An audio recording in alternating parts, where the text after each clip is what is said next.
Gently close your eyes.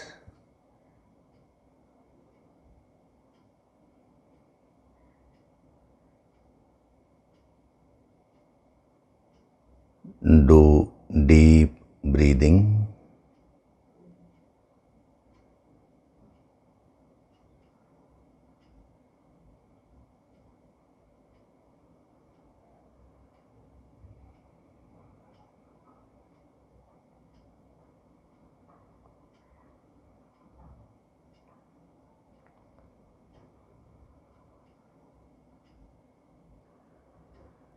We'll chant Om once together. Synchronize the chanting of Om with your exhalation. Breathe in.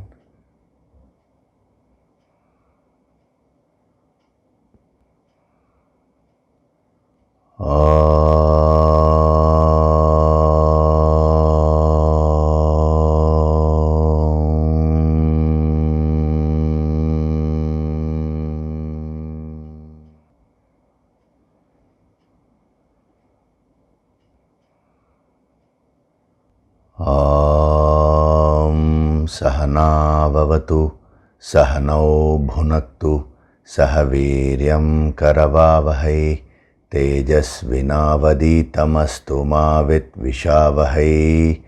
Om Shanti, Shanti, Shanti.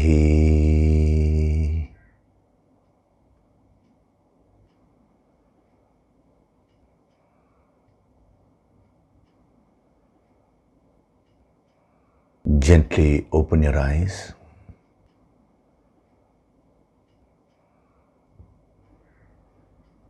We'll chant from verses 61 to 65 of chapter 2. Tani sarvani sanyamya, Tani sarvani sanyamya, yukta asita matparaha, yukta asita matparaha, vashe hi yasyendriyani, vashe hi yasyendriyani, tasya prajna pratisthita, tasya prajna pratisthita, dhyayato vishayan pumsaha, dhyayato vishayan pumsaha, sangasteshu pajayate, sangasteshu pajayate, sangat sanjayate kamaha, sangat sanjayate kamaha, kamat krodho bhijayate, kamat krodho bhijayate, krodhat bhavati sammohaha, krodhat bhavati sammohaha, sammohat smriti vibhramaha, sammohat smriti vibhramaha, smriti bhramshat buddhinashaha, smriti bhramshat buddhinashaha, buddhinashat pranashyati, buddhinashat pranashyati, ragadvesha vimuktaistu, ragadvesha vimuktaistu, vishayanindriyaischaran, vishayanindriyaischaran, atmavasyairvidheyatma, atmavasyairvidheyatma, prasadamadigacchati, prasadamadigacchati, prasade sarvadukhanam, prasade sarvadukhanam, hanirasyopajayate, hanirasyopajayate, prasannachetaso hyashu, प्रसन्नचेतसो ह्याशु buddhi paryavatishthate. बुद्धिः पर्यवतिष्ठते.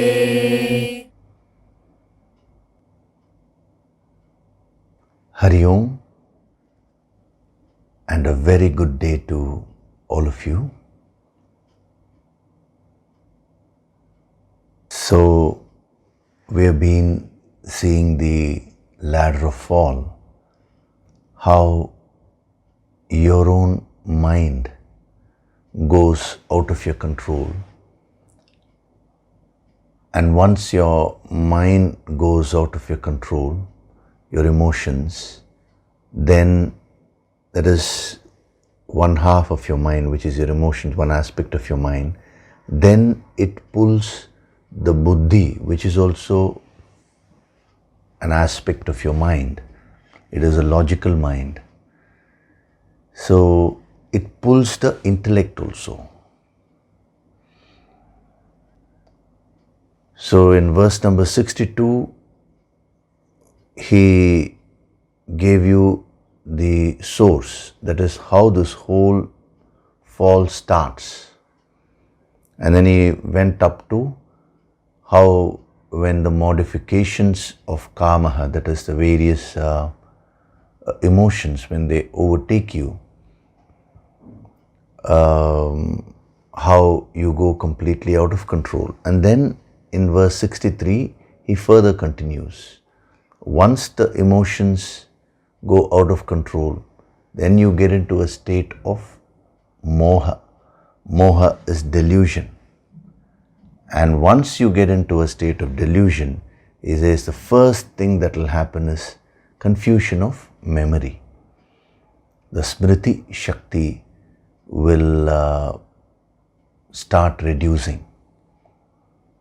Whenever you're stressed, at that moment, you will not remember what you ought to remember. And once the smriti shakti goes away, he says, buddhinashaha. The complete buddhi, the intellect, is lost. So last week, I had given you the various aspects of the intellect. Now, these aspects of the intellect have to be awakened. So what you need to do is you need to find out which aspect of the intellect is not functioning in which area of your life. These verses are applicable in every area of your life. So, what were the various aspects of buddhi which we saw? First is the intellect, the three aspects, the capacity to analyze. The capacity to analyze in order to take a decision. So the second aspect is decision making, and then awareness. So as a sadhak, you need to find out where you need to analyze. Are you analyzing? So I told you, either people are highly impulsive, they don't analyze at all, they don't think at all. Instead, they just jump into action. That is one way. Or you find people doing over-analysis. The very purpose of analysis is to come to a firm decision and act. But some people go on analyzing and they don't take any decision at all. So that is also a disease. So you need to find out. Now, what is interesting is, in some areas of your life, you may be impulsive. In some areas of life you may be over analytical. Actually, a question has been asked in the YouTube comment section. Rama Vinod, she has asked this question. Sometimes I find in certain areas I'm being highly impulsive. In certain areas I go on analyzing. So what do I do? First of all, you need to understand that a person who is not in the center will be in one of the extremes. Which means if you're not in the center analyzing to the right extent in order to take a decision, you will either be impulsive or you will be over analytical. And the most interesting part is, a person who is capable of being impulsive, the moment he or she starts analyzing, there is always a chance of slipping into over analysis. And vice versa too. If a person is over analytical, the moment you ask him to stop the analysis, instead of staying in the center, he may become impulsive and he may just jump into conclusions, and he may take decisions without any thinking. So, if you are in one extreme, there is a possibility of you moving to the other extreme. That is why you may find that in certain areas you may be impulsive, in certain areas you may be over analytical. It is not that you have a dual nature. It is just that you have a tendency to move to the extremes instead of staying balanced in the center. When you are impulsive, your emotions have taken over. When you are over analytical also, the emotion of fear, the emotion of being hesitant to take a decision, the emotion of fear to take a decision, that takes over. And when that fear takes over, then that uses the analysis as a tool in order to express itself. So it makes you analyze too much so that you don't decide. So in both the extremes, the emotions have overpowered you. So what do you need to do? Whenever you find you're being impulsive, now pause, judge, analyze a little bit, and then take a decision. Even if the decision is wrong today, don't worry. The fact that you have put in that effort will sharpen your analytical and decision making skills. Similarly, if you find yourself over analytical in certain areas, what should you do? Again, pull yourself back to the center. Stop your analysis. Overcome that fear and hesitation to decide and get into action.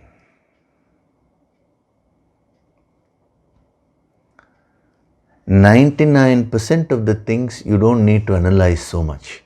It is only that 1% area of your life where some of those decisions can really change the very course of your life. So if you're not sure, you can always consult the master, you can take guidance of the higher intellect.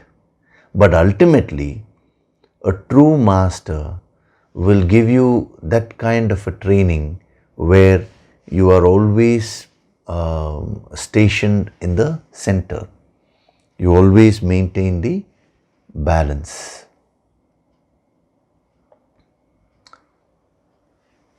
Same thing with awareness. Whenever you don't have any awareness, the moment you notice that, then bring in your awareness. Come back to the center. And in the name of awareness, if you become too self-conscious, sometimes that happens. Awareness means observing without any judgments. But sometimes in the name of awareness, you may go to the other extreme and become highly judgmental. Then you pull yourself back to the center. The fact that you are asking this question itself means the intellect has started getting awakened, the buddhi shakti, the power of that awareness has started getting awakened within you. Then the other aspects of the intellect we saw, the capacity to take in knowledge, then the capacity to understand. Now, whenever you find that there are blocks which you are having, you are unable to take in more knowledge, more information because of ego, because you think I know it all. The moment you become aware of that emotion, now go to the center, pull yourself back, put in some effort to gain knowledge. You can bring in that aspect of the wisdom wherein it is mentioned that what you know is peanuts, it's next to nothing compared to what you don't know. So the moment you bring in that thought, the humility will come. You will start receiving more knowledge. And if you find yourself moving to the other extreme, which is you're just running after information, you're reading books after books and different approaches, this, that, so much you're cramming up, you're cramming your mind with. If you find that you have that tendency, pull yourself back to the center. Okay, let me digest the information. Let me apply the next aspect, manana, reflection. Because it is only through reflection I can get a deeper understanding. So thus, the sadhana is in pulling yourself from the extremes and bringing yourself to the center. This is a practice which you need to do. And then the other aspect of the intellect is the smriti shakti itself, the ability to recall and the presence of mind. So whenever you find that you are doing things mechanically, immediately bring in a freshness, bring in the presence of mind. The moment you notice something, that time itself the buddhi shakti has started getting awakened. So it will be easy for you to practice. And then we saw a very important dimension of buddhi, that is returning to consciousness. So whenever the moha comes and tries to pull you down, there is an inherent built-in mechanism in the buddhi. It has that shakti to pull your consciousness up. But if you don't do any sadhana, if you just allow the moha to take over, if you don't develop any devotion, humility, then what happens is that dimension of the intellect, that is the intellect's capacity to pull your consciousness up, that will get stifled. That is an aspect of, that is a very subtle aspect of your buddhi. It's called sukshma buddhi. Sukshma buddhi means subtle intellect. Actually, they say, there is something called sukshma buddhi and something called tikshna buddhi. Tikshna buddhi means gross intellect. Actually, there are no two intellects. It is one buddhi. That Shakti is only one, buddhi. The subtle aspect of that buddhi, we call it sukshma buddhi. The gross aspect of the buddhi, we call it tikshna buddhi. So the gross aspect is the ability to gain knowledge, the analytical ability, your understanding capacity, the decision-making ability, all these things with which you can deal with the world. The subtle aspect of the intellect, the sukshma buddhi, is the capacity of the buddhi to pull your consciousness up, returning to consciousness, the awareness, the conscience. All these are aspects of the subtle aspect of buddhi, sukshma buddhi. So when that aspect goes away, he says, buddhi nashat pranashyati, total destruction.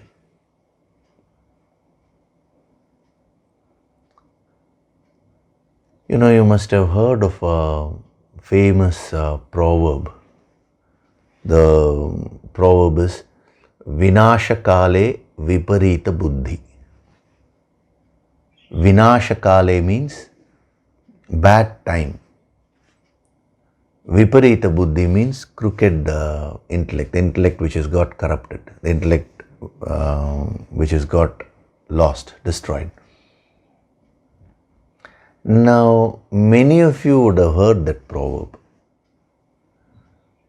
but you should think a bit. That proverb is not correct. Vinashakale viparita buddhi is not the right philosophy. What Krishna is saying is, it is a reverse. Viparita buddhi, that gives rise to Vinashakale. It is not because of a bad time that you stop thinking. It is because you stop thinking that you get into a bad time. The moment you say Vinashakale viparita buddhi, it's all what to do. Times are bad, my time is bad, therefore my intellect is lost. Then again you are shifting the responsibility of your life from yourself to something outside. What the masters, the great yogis, the siddhas are saying is that you are responsible for your life. If you do sadhana, your entire life will come under your control. You become a master of all the circumstances.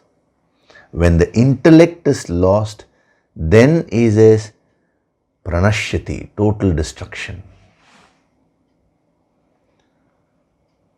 So as a sadhak, don't get into these things like good time and bad time. It is all in your making. All that, let non-sadhaks, they, let them be in that frequency. But as a sadhak, you should rise above all these external influences. As a human being, pumsaha, you have that capacity. So, buddhi nashat pranashyati. Viparita buddhi vinashakale. So those of you who have absorbed that proverb when you were young, you don't think. Whatever is told, you just take it in. Now, I wouldn't say forget that proverb, that forgetting is difficult. So just make a minor adjustment. Put viparita buddhi first and then put vinashakale. Very simple.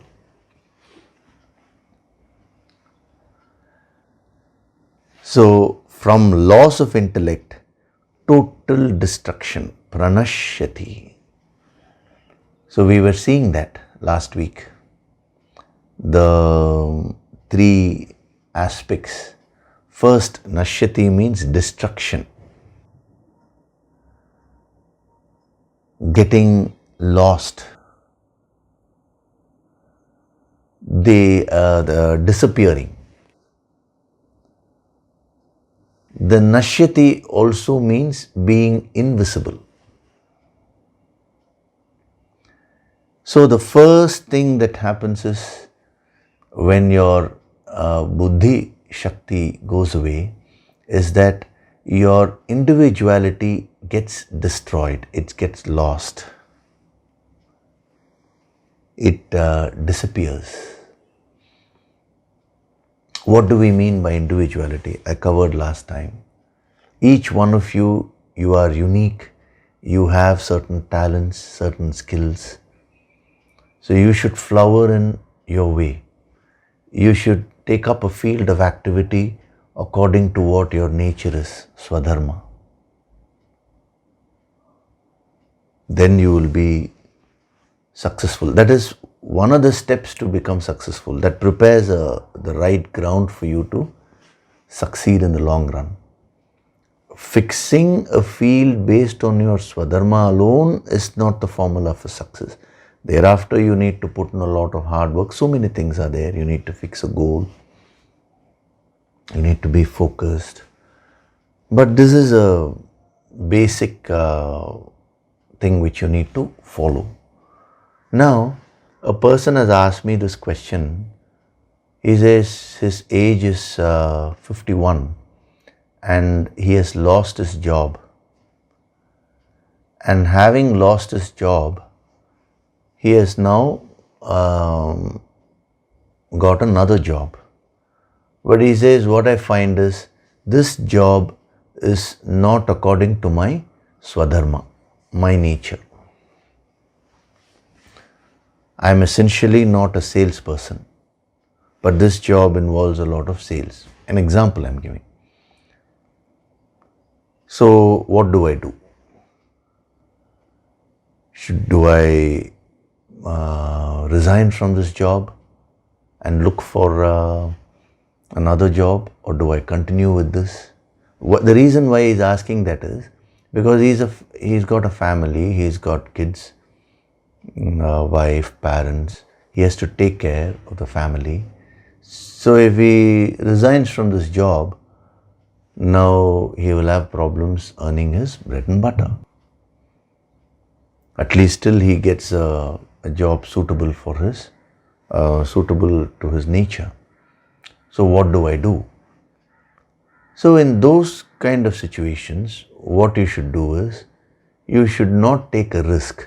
See, choosing a field of Swadharma is more applicable when you are young, at the age of 20, 21 if you ask. At 20, 21 I'm just saying, it could be even 25.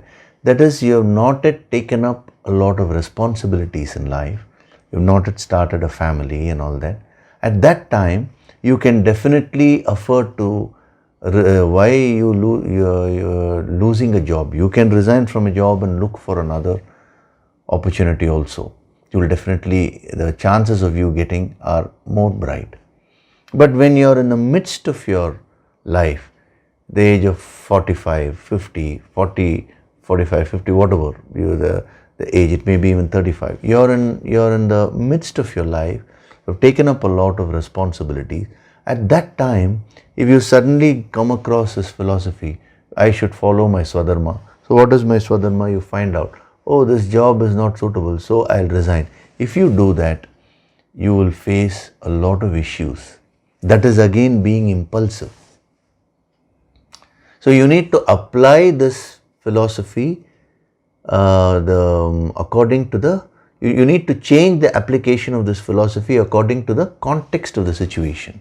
So in that kind of situation, what I would suggest is continue with the existing job, even though that is not according to your nature.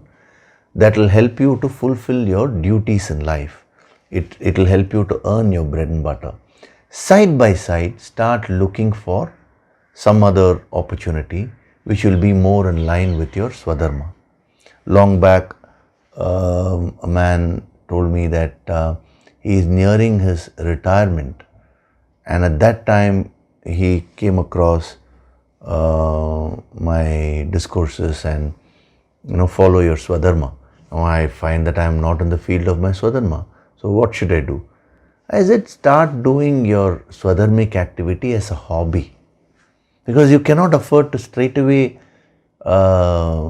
resign your job, and then you will put yourself under tremendous pressure. Remember, whenever you seek something in a pressurized way, you are minimizing the chances of getting that object. This is applicable in any field, in any area of your life. If you are resign, if you're looking for another job, always continue in this job and first look for opportunities. Once you get a good opportunity, then you can shift. In case you've lost, within the first few months, you should go all out and grab any opportunity which comes your way. You should be street smart. In the 12th chapter of the Bhagavad Gita, he says a spiritually evolved person, a bhakta, in 13th chapter he gives the qualities of a jnani, 12th chapter he gives the qualities of a bhakta. All these qualities, ultimately you go to the depth, they all talking of the same thing. One of the qualities he says is dakshaha. Dakshaha means being street smart. So at the age of 50, you cannot say, oh, this job is not suitable. That is, again, you should, you're not applying your buddhi shakti. You should see what is my age, what is the context, which phase of life am I going through. Accordingly, you apply this principle.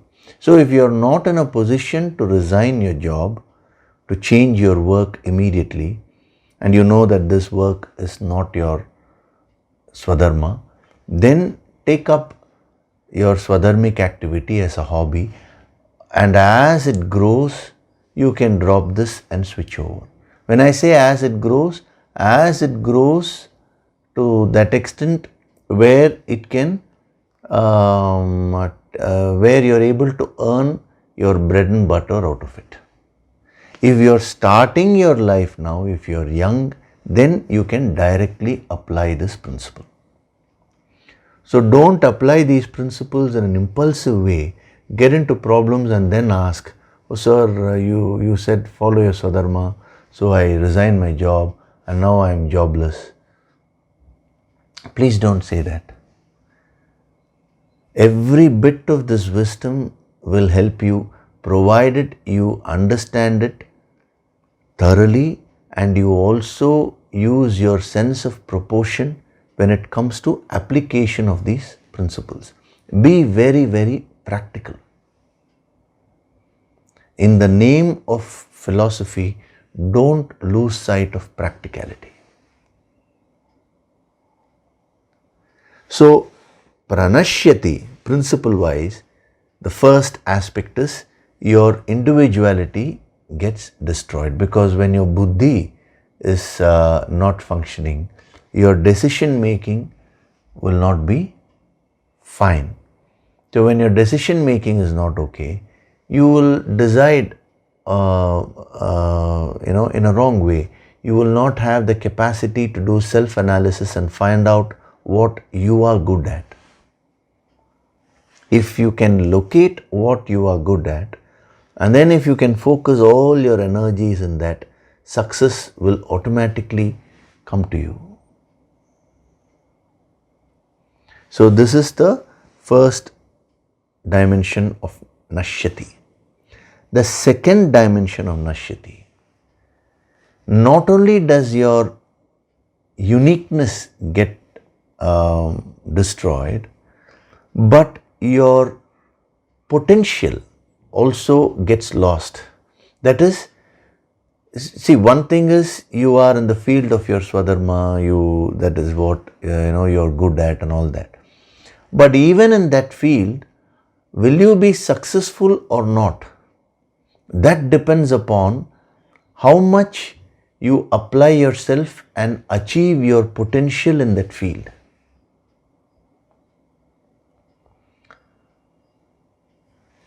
A cricketer may have a lot of talent, let us say.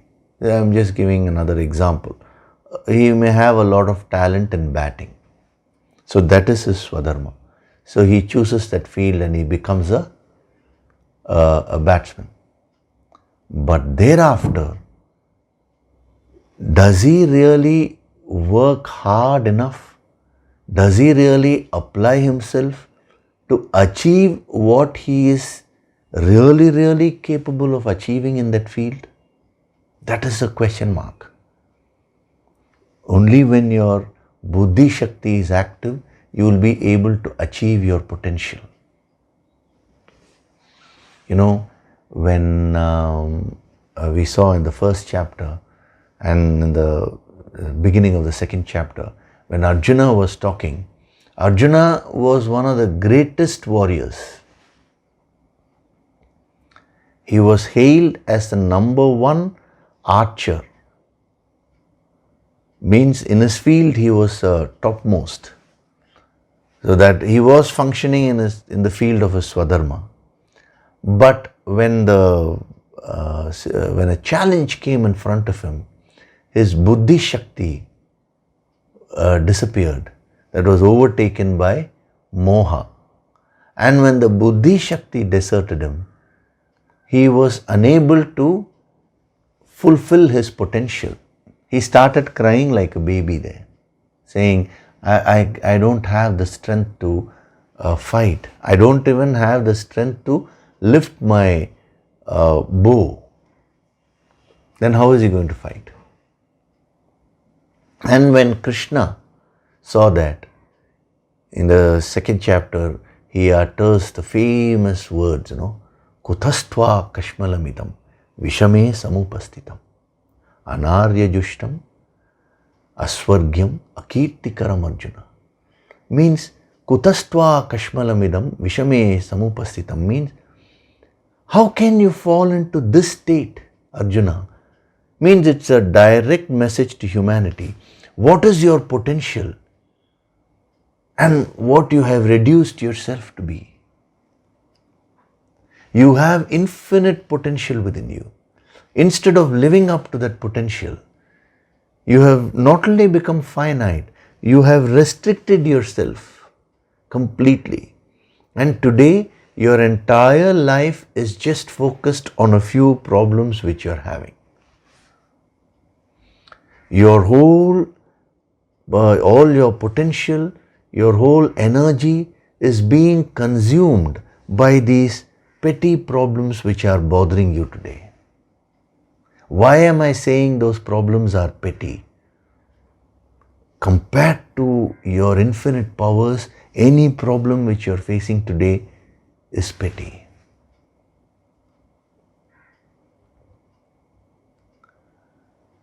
In the Ramayana, they have so beautifully described the character of Kumbhakarna.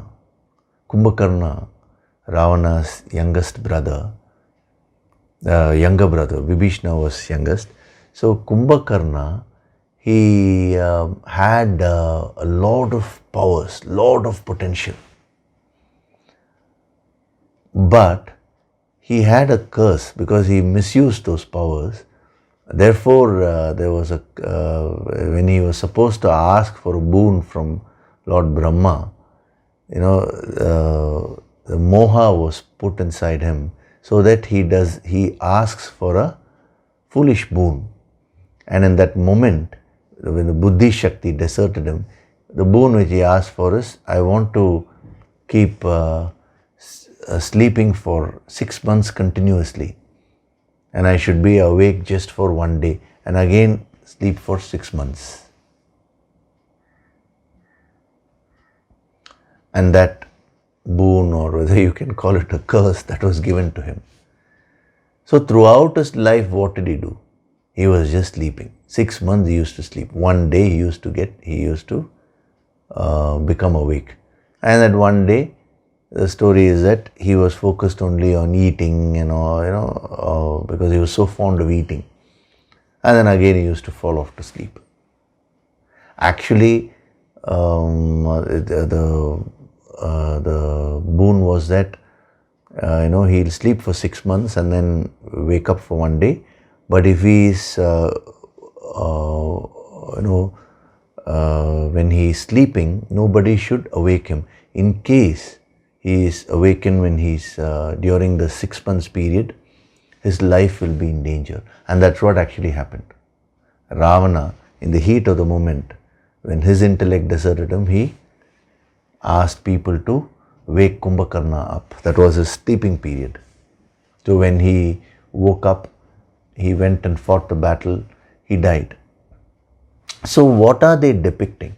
Kumbhakarna was so powerful, but all the time sleeping. You also have immense power within you. The same thing was said about Hanuman also. He also had immense powers, but he forgot all his powers because some rishis had cursed him. He was misusing those powers. So they said, when you become mature, all those powers, your potential will again get awakened. And it was true, because the day he met Lord Rama, then his power started returning. So on this side, they gave Hanuman, who was extremely powerful, but who had forgotten all his powers. This side, Kumbhakarna, extremely powerful, always sleeping. Very, very interesting message. You have so much of potential within you. You can achieve, you can fix goals and achieve so much. But all that potential is lying dormant. You're sleeping. You've forgotten what your powers are. So when you come in contact with your Guru, just as Hanuman came in contact with Lord Rama was his Guru. He took Lord Rama as his Guru, his God, everything. For Hanuman, Lord Rama was his whole world, Then slowly, his power started coming back. Actually, that episode, that incident where they had to cross the ocean, and they were all sitting and discussing who will go and cross the ocean. Each one was saying, I can only jump so much, this much. Hanuman was just sitting quiet. And when Jambavan asked him, Hanuman, what about you? You can only cross according to me. He said, no, I don't have that confidence. Can you imagine? One of the most powerful person, the divine avatar of Lord Shiva, Hanuman, he felt helpless. That is the moha. So beautifully depicted in the Ramayana. It's the same message only. And then, he was reminded of all the powers, and he got back all the powers. And when he got back the powers, this time he didn't misuse any of the powers. He said, Jai Shri Ram, means all the glory goes to my Guru, my God. He didn't attribute any power to himself. He remained very, very humble. And the strength of Hanuman was in his humility. Actually, in the Ramayana it is written that Hanuman became more powerful than Lord Rama himself by chanting the name of Ram. Name means not literally name, by focusing all the energies, by meditating, By absorbing the energy of Ram, it is mentioned that Hanuman became more powerful than Lord Rama himself, but extreme humility. It's such beautiful, the poetic way of giving these great truths. Today we have forgotten those messages, and we are debating about the incidents which happened in this, in the Ramayana and Mahabharata and all that. They are all meant to give us certain messages. You should not miss those messages. So first thing is, your uniqueness gets destroyed. But that barrier, if you cross, the next barrier is, in your field of activity, have you achieved your potential? The greatest of achievers, if you go and talk to them, they feel, no, I have not achieved whatever I am meant to achieve. That is actually a good feeling, because that gives you that humility. But the more humble you are, the more you will strive to attain your potential, what you are really capable of. And the more you achieve your potential, the more will be the seva, the contribution which you can make to the world. Having been born in this world, you should contribute something positive to the world. As Swami Vivekananda, he said, throughout, what are you working for in your life? You should be useful to others. And when can you be useful to others? How can you be useful to others? You have certain skills, certain talents with which you can contribute back to the world. If you are a singer, you can sing and make others happy. If you are a painter, you can paint and make others happy. If you are a yoga teacher, you can teach yoga and make others happy. If you are an engineer, you can be in that field and contribute to the world. If you are a doctor, you can contribute. Whatever be your nature, strive to achieve your fullest potential. Never be satisfied with a little bit of achievement. There is a deeper reason why I am saying this.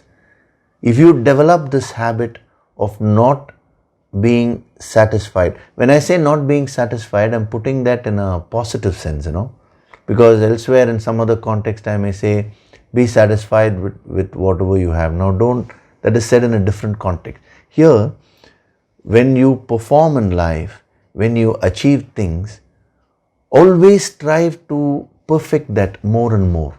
Don't be tamasically or lazily satisfied with whatever you're achieving today. Always try to better it. There is nothing like 100% in anything. You go on bettering yourself day by day. That is the sadhana to overcome this aspect of nashyati. So the first aspect of nashyati, your uniqueness goes away. So find out what you're good at. The second aspect of nashyati, you go through your life without really achieving your true potential. So the sadhana to overcome that aspect of nashyati is always strive for perfection. A great thinker said, the most perfect organism shows maximum imperfections. What does it mean? The more perfect you are, the more you will become aware of imperfection and you will start correcting them. So whatever you're doing today, in your field of activity, go on upgrading yourself. Become better and better every day. There is no competition with anyone else. The only person whom you need to compete with is yourself. What was I yesterday? Have I become a better person today? What am I today? Am I doing those kind of things due to which I will become a better person tomorrow? The problem is you never achieve your potential because of two reasons. Either you become lazy, in a tamasic way you get satisfied, then you don't bring out your best. Or what you do is you compare yourself with others. And in that process, your personality gets lost, your potential gets lost. Because the moment you compare yourself with some other person, your mind will get stressed. You cannot be yourself thereafter. Let each one be in his or her place and flower beautifully and achieve his or her potential. What is there to compare? See, you see nature. The sun is full of heat. You have the water which is cool. Now, water is just water and sun is just sun. Sun shines so so happily, and the water cools so happily. There is no comparison at all. It is only a human being who starts comparing. And once you start comparing yourself with others, all your potential will go away. So this is the second aspect of nashyati. Then what is the third aspect? I told you, nashyati also means invisible. Now there is a difference between something being invisible and something getting destroyed. Getting destroyed means that is no longer existing. Invisible means something is present, but you are not able to see it. Right now, you are watching this discourse. So the discourse is going on. Supposing somebody comes and takes a piece of cloth and covers the computer or cell phone which you're using to watch this. They just place the cloth around your instrument. Now you will no longer be able to watch the discourse. But actually the discourse is happening. So when he says nashyati means you become invisible, what is the aspect in you which is invisible to you today? That is, what is that which is there within you? It is present right now, but you are not aware of it. You are not in contact with it. You are unable to see it or experience it. That is nothing but the infinite, the God principle within you. You know, the very word Krishna means dark. One of the meanings of the word Krishna means dark. So Krishna not only refers to Lord Krishna as a person. Krishna is also, the word means that which is dark to you. It is a reference to the formless reality also. So that formless reality is dark to you today. It is there, but you are unable to experience it. So if you see the temple construction, the traditional temples, they are so beautifully, scientifically constructed. The temple actually represents your personality. So from the world, entering the temple is a symbolic reminder. It is a reminder to you that the sadhana which you need to do is you need to go within. So the outside of the temple is open from all ends. That is your physical body, with which you can contact the whole world. Then when you go to the next, when you go inside the temple, you will find that there will be a roof but open from the sides. That represents your astral body, your emotions, your thoughts. So people, it's partially contacting the world. The roof is closed, but sides are open. So people can actually feel your emotions. They can, know your thoughts partially. But actually they cannot see your thoughts. They cannot see your emotions. So that is there. And then when you go further inside the temple, it is all closed room. That is your causal body, where your impressions are there, the deeper impressions, the deeper layers of your personality. That is not open. That is closed to the world. What you are deep within you, only you will know. That too, when you do with the grace of the Guru and the higher, when you do the deeper sadhana only, then you come in contact with that.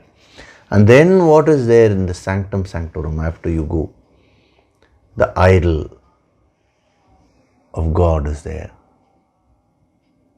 And that sanctum sanctorum is kept dark. And what the priest does is he chants some mantras and all that, and then lights the camphor. And when he lights the camphor, in that light you get a darshan. You're able to see the idol. And the practice is, as soon as you see the idol, you're supposed to internalize it. Just see it once and then close your eyes and absorb the energy. And then what is suggested is sit in the temple for at least 5-10 minutes in a quiet spot.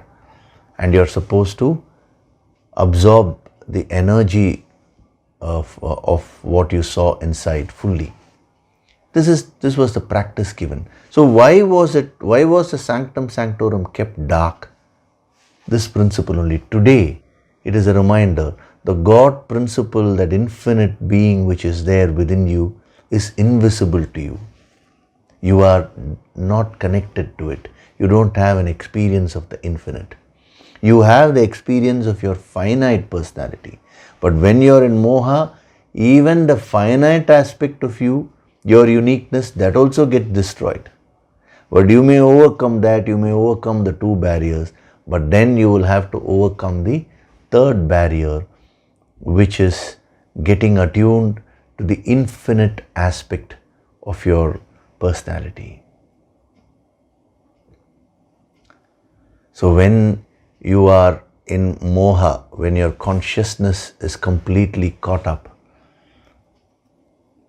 you don't even suspect the existence of that infinite energy within you. You're seeking for God everywhere outside. The reason why they kept these rituals and going to the temples and all that, so that they can serve as reminders for your inner sadhana. But instead of using them as reminders for your inner sadhana, again your seeking has become external today. That is the very nature of moha. Moha takes you away from reality. It takes you far, far away from yourself. The sadhana which is prescribed by these great yogis, when you do the yoga sankirtan sadhana, when you do the higher meditations, slowly, slowly the moha goes away. And as the moha goes away, you become aware of that infinite presence within you. What is invisible to you today, that God principle, starts becoming visible to you. Every time you utter the name of God with that bhavana, that very name crystallizes into the energy in front of you, within you, outside you, everywhere. When you say Om Namah Shivaya, true, with full bhavana, Om Namo Narayana, that immediately that energy engulfs you. But the problem is, you are not tuned into that. That is invisible to you today. Later on, he'll be saying, what is day for the yogi is night for others. Very, very interesting.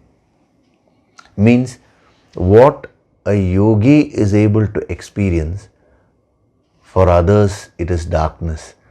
Night means they are unable to experience that.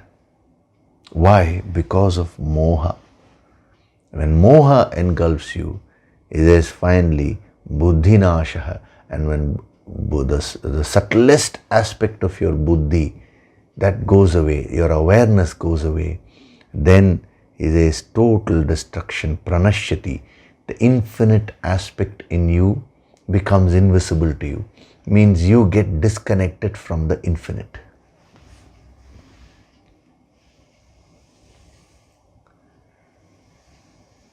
Each and every one of you,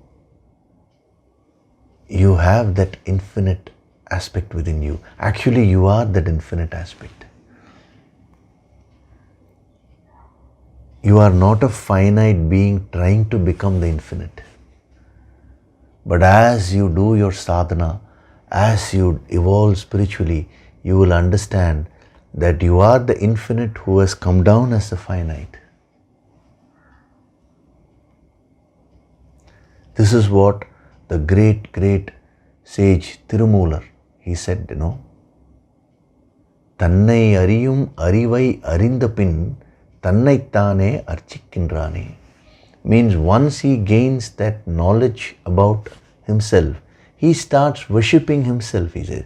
There, worshipping himself doesn't mean worshipping the personality.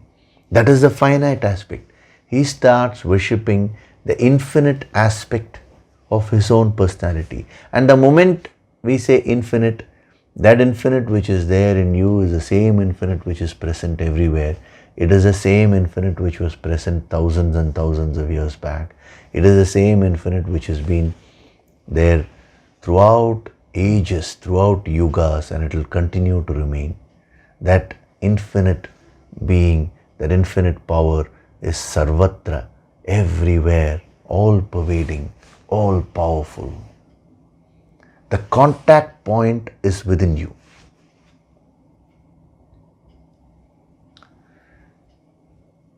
See, just as if you take the laws of a country, they are present everywhere.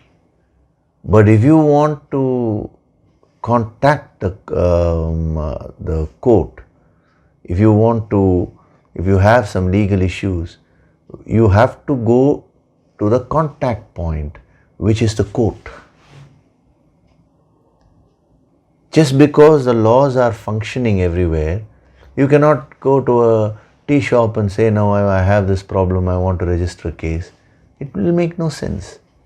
Similarly, God or that supreme reality is present everywhere.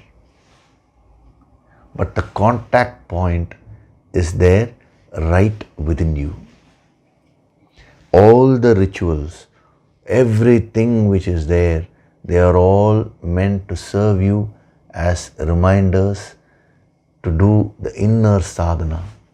And today, unfortunately, people have left that inner sadhana and they are running externally. In the life of Lord Krishna, there is a beautiful episode where Krishna eats mud, and then Yashoda says, open your mouth. He says, no, I am not eaten mud. She says, open your mouth. And as a child, he opens the mouth and she sees the entire Brahmand within his mouth. And she faints. It is a graphic description of what that inner experience is. The entire universe is there within you. Andattil ullade pindattil. What is there in the Brahman, the cosmic, the cosmos is there within you. Pindattil ullade andattil. What is there inside is what is there outside also. Andattaini ariyanenattal pindatteri. If you want to know the secrets of the universe, know yourself. Know yourself not merely in the intellectual way, not in the as an external knowledge, but experiential knowledge. So buddhinashat pranashyati means the destruction happens in these three ways. Number one, your finite aspect, your uniqueness, your personality gets stifled, gets destroyed. Number two, you're unable to achieve your potential, what you are really capable of. And number three, the infinite aspect within you, that becomes invisible. You get disconnected from that.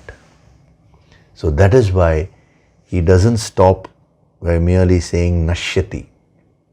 He says pranashyati, total destruction. Means your finite aspect also gets destroyed, the infinite aspect also, you get disconnected from the infinite aspect also. So that the addition of the prefix, pranashyati, that gives the punch there. Otherwise, nashyati also will give the meaning at an intellectual level. But when he says buddhinashat pranashyati, there is a punch.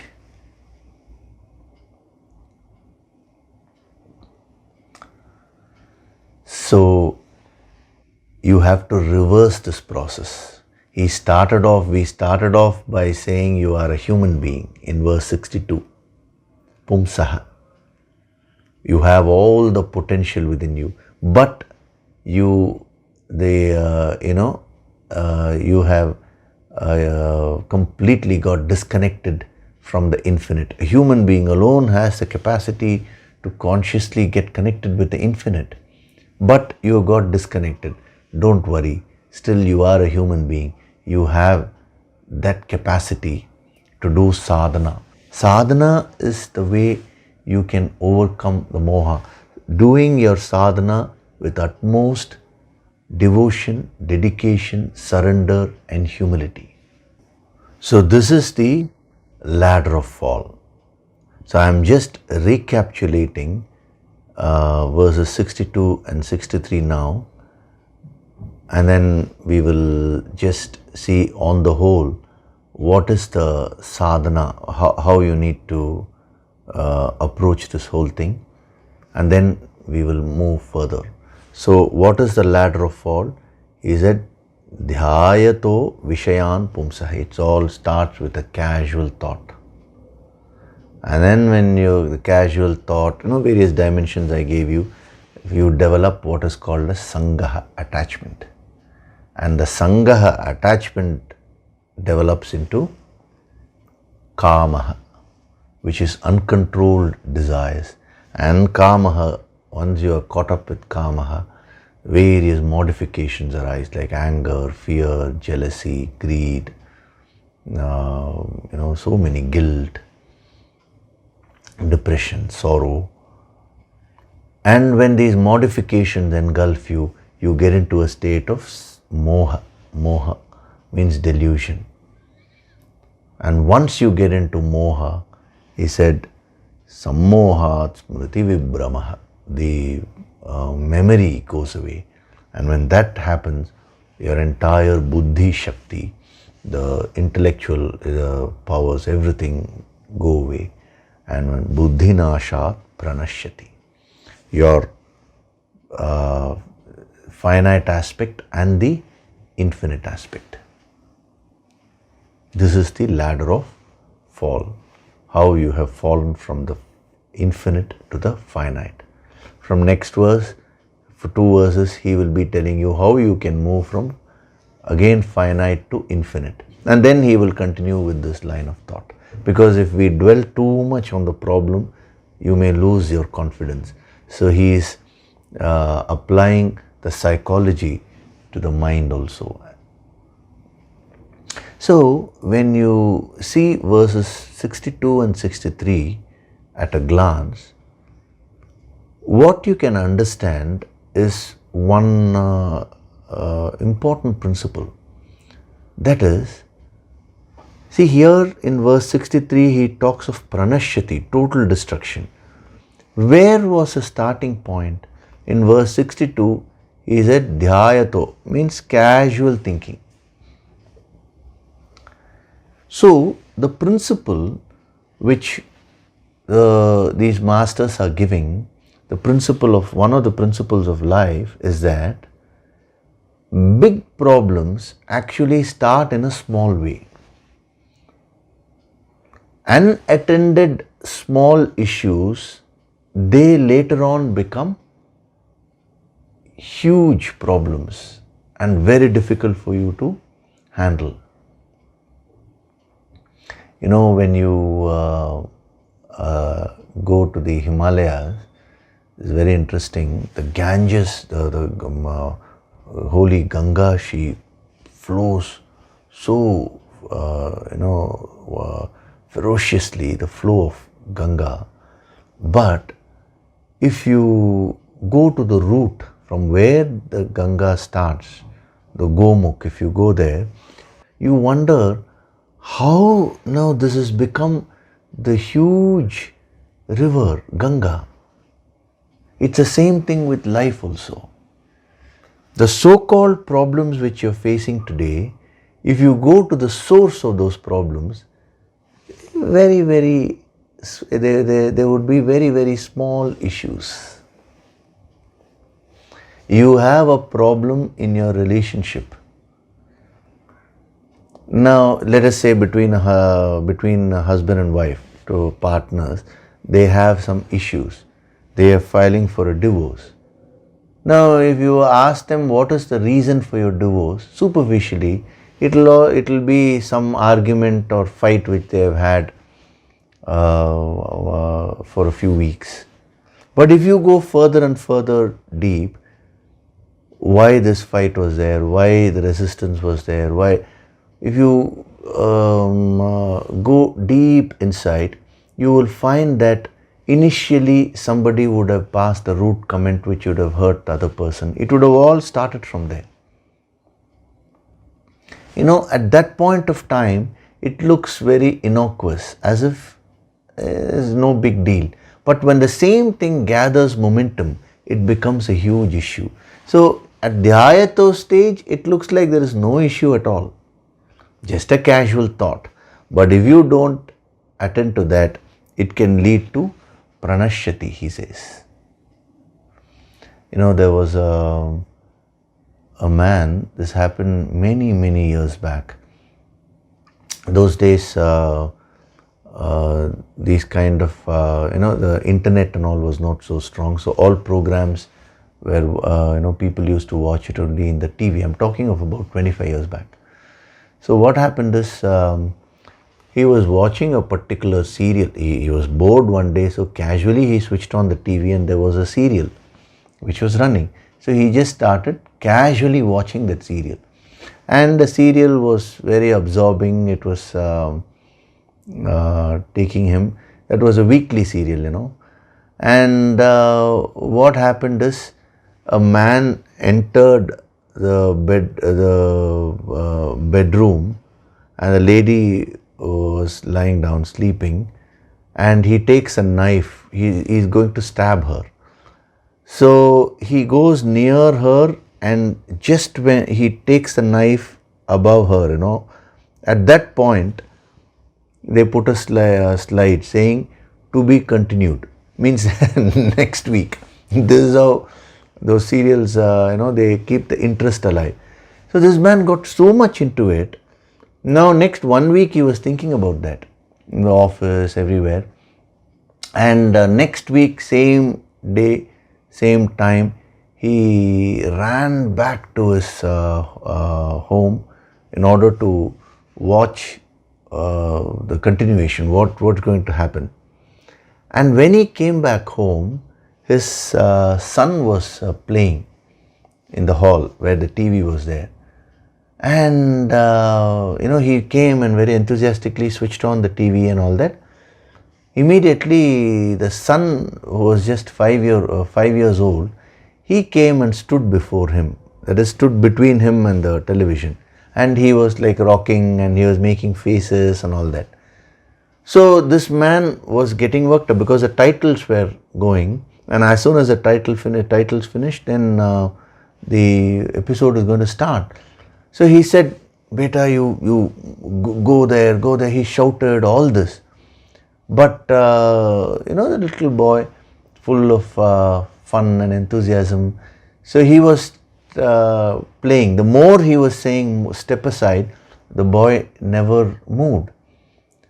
And what happened is, finally, he threw the remote at the boy's face in a fit of anger, because anger swelled up, got into a state of moha and smriti vibhramaha. He forgot that that is a little child, his own little child. I am his father. All that. He just threw the remote at the boy's face, and it hit the corner of the eye, and the eye became very red. And immediately when they went to the hospital and all that, it was only a minor injury in the side, just in the side of the eye. And what he told me was that, sir, even now when I think of that, what made me throw that remote just for the sake of that serial? I injured my son, and that too, he said, it's only God's grace that it hit just at the corner of the eye. It neither damaged the eye. If it had been a little more here in the temple, it would have been dangerous for the life also. So somewhere in between, there was just a minor bruise. That is God's grace. But he asked me this question, sir, why is it that I threw the remote? Because for one moment I lost myself. The answer is in verses 62 and 63. Casual thought. What I want you to notice is, it all started one day he was bored, he just switched on the TV, he started seeing a serial. End result is he threw the remote at his son's face. So all big problems start in a small way only. So as a sadhak, the sadhana which you need to do is, don't leave any area, any issue in any area of your life unattended. However small that issue is, solve it. See, generally, people are tamasic. They wait for the issue to go on increase in intensity. And as the intensity increases, your capacity to solve it also starts reducing. So remember, the theme of verses 62 and 63 is this principle of life. Big problems start in a small way. So if you are wise, if as a sadhak, you will never leave any problem in any area unattended, especially those small issues. So examine your relationships. How are you talking to your spouse, to your children, to people who are near and dear to you? If you find that you are very rude, correct it then and there. Then bigger issues will not surface later on. In your office, if you are sulking, let us say every day, oh, so much of pressure they are giving me, I am not at all enjoying my job. Oh, now you have one more, this is not my swadharma. That's why I warned you. See, whether it's your swadharma or not, if you're doing some work, enjoy it. And then later on you can see how to organize your life. But you're constantly, if you're complaining, attend to that. At that stage, it is very easy for you to attend to it, and you change your attitude. If you fail to do so, then what will happen is that will increase in intensity. You will start getting problems from your management. You may end up losing your job also. So generally we leave these small things unattended, and that only becomes big issues in life. So that is a very, very useful wisdom, useful piece of wisdom, the principle of life. Big problems start in a small way. So if you are wise as a sadhak, attend to every little thing. Take care of those little things in your life. Your whole life will become wonderful. See, now I've got a question which is very interesting. Request had come to keep all these lectures online, and I also said, okay, my meditation, I got the instructions, this yogic approach, let it be kept in the YouTube for all of you to revisit and watch it anytime you want. Now one person has sent a question, sir, as long as I thought that this lecture will be removed, I used to come exactly at 7 a.m. every Sunday. I used to switch on and watch. But now that I know that this lecture is going to be there, the mind has started giving excuses. I have started becoming lazy. Okay, let me watch it tomorrow. let me watch it after 2 days. So I have just piled up backlog, I'm watching your discourse, what happened 2 weeks back now. So he has asked me how to overcome that. See, the moment you got that awareness itself means you started overcoming that. It's a small thing.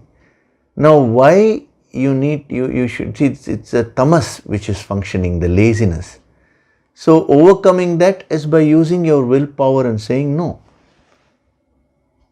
I will stick to this time, I will stick to this day and I will watch it.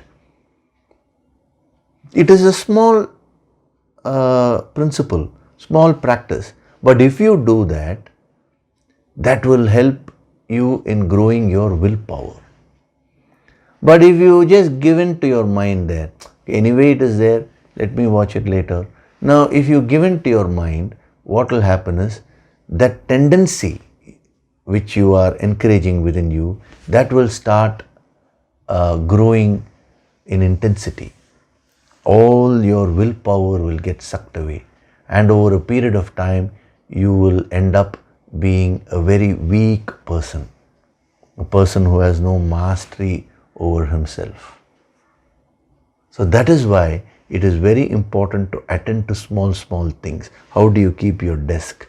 How do you do your small activities, so-called normal, simple activities? How do you how neat are you in terms of wearing your dress?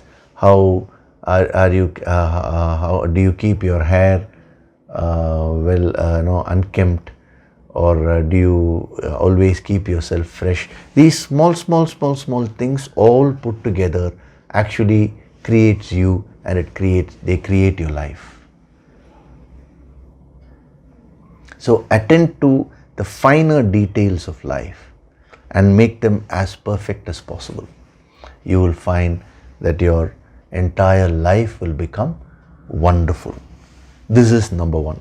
The second point, which again another sadhana tip which I want to give before we go to the next verse, that is, whether we talk of dhyato, that is casual thinking or attachment or uncontrolled desire, modifications, moha, smriti vibrahma, loss of memory, then you have loss of intellect, pranashati. So many stages are given. Now in your life, you will find that in different areas you will be in different stages. Certain areas you will be in dhyato stage, certain areas in sangaha stage, certain areas in kamaha stage, certain areas in modification, certain areas you may be in moha, certain areas in smriti vibramaha, certain other areas intellect may not be there at all, total destruction. So depending upon which stage you are in which area of life, locate that and do that particular sadhana, the practical tip which I gave you.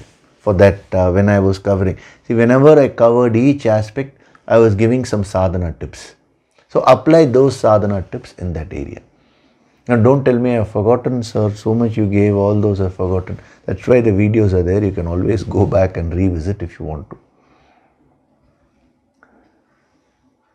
So if you apply the right solution in the right area, you will get wonderful results.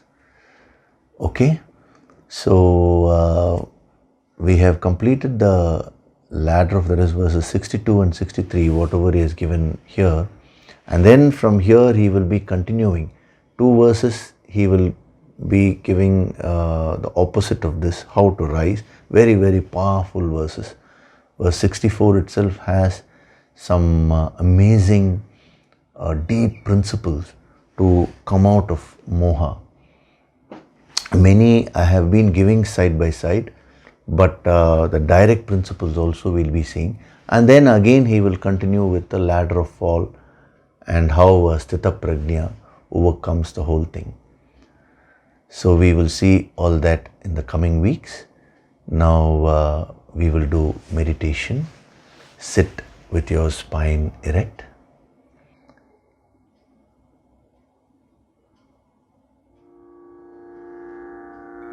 Gently close your eyes.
With every breath,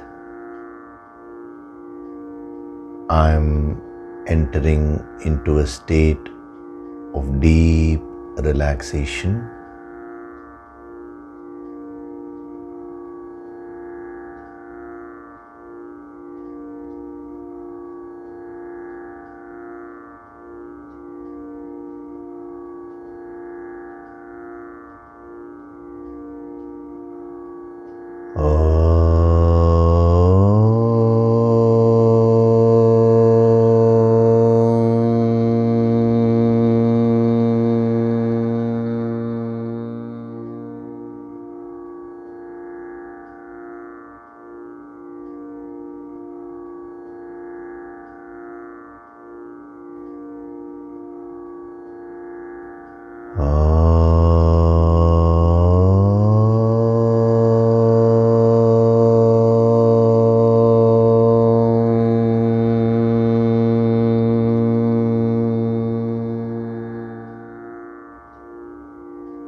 I am withdrawing my consciousness and going deep within myself.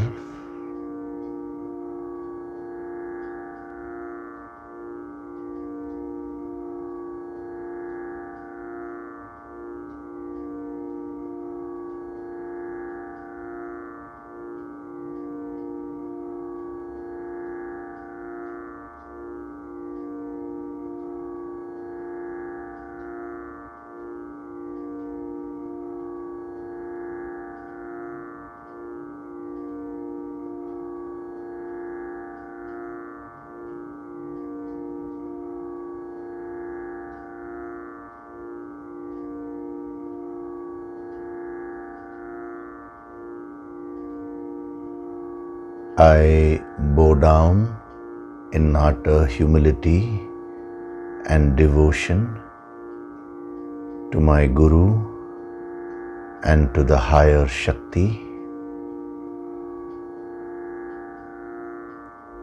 and I choose to awaken my entire personality.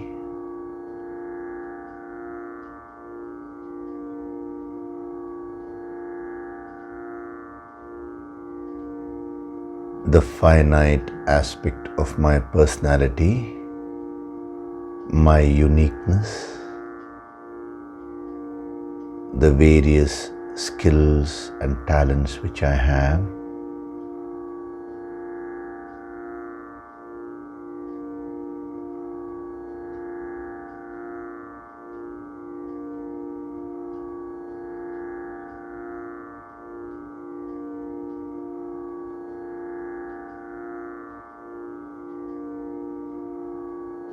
my true potential as an individual,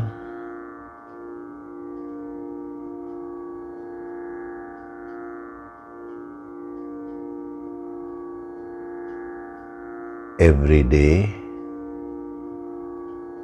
I strive to become a better person.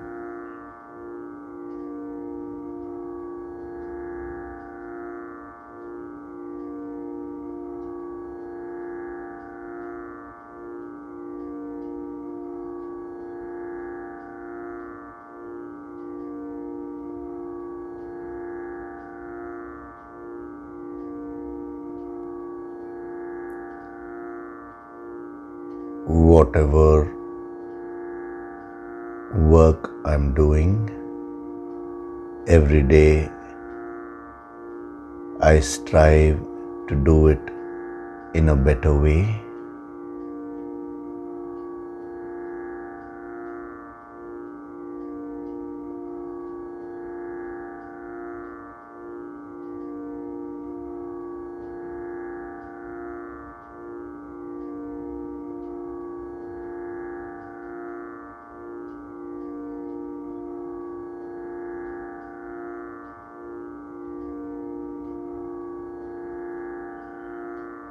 I choose to get connected with the infinite aspect of my personality,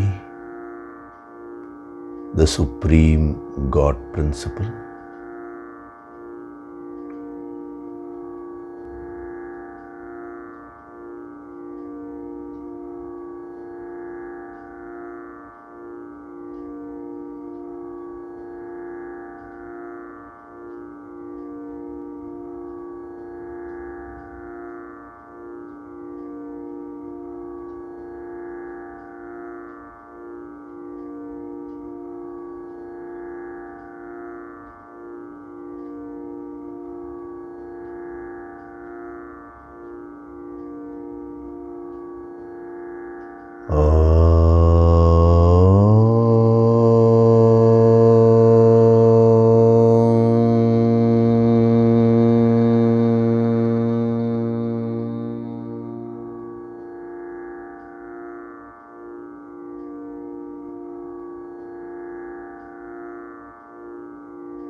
I am Swayam Prakashit, self-illuminating.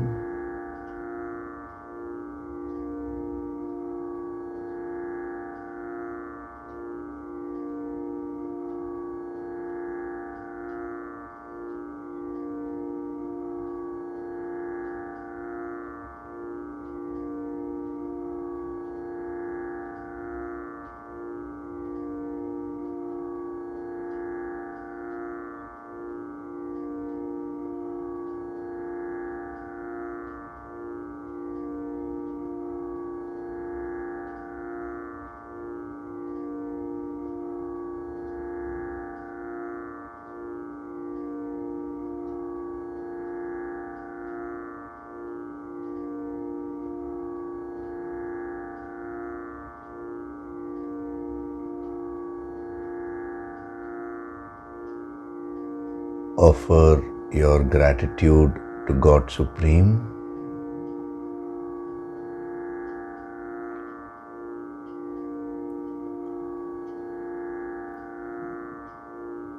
Offer your gratitude to your Guru and all the holy masters.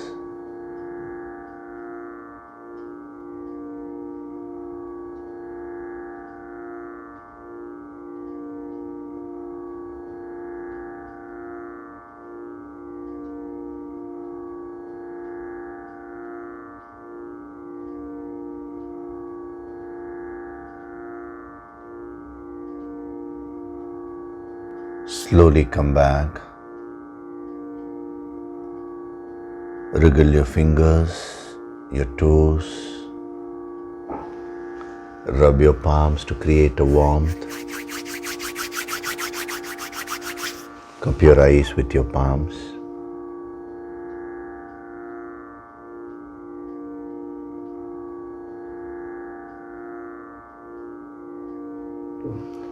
Gently rub your eyes, your cheeks, forehead, top of the head, back of the head and neck. And slowly open your eyes.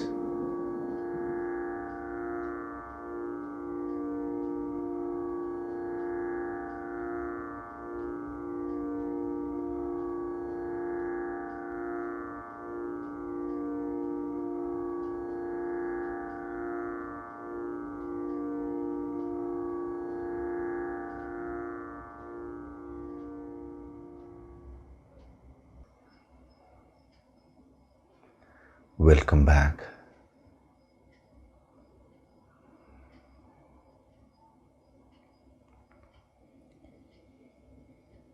So we had a very powerful session today.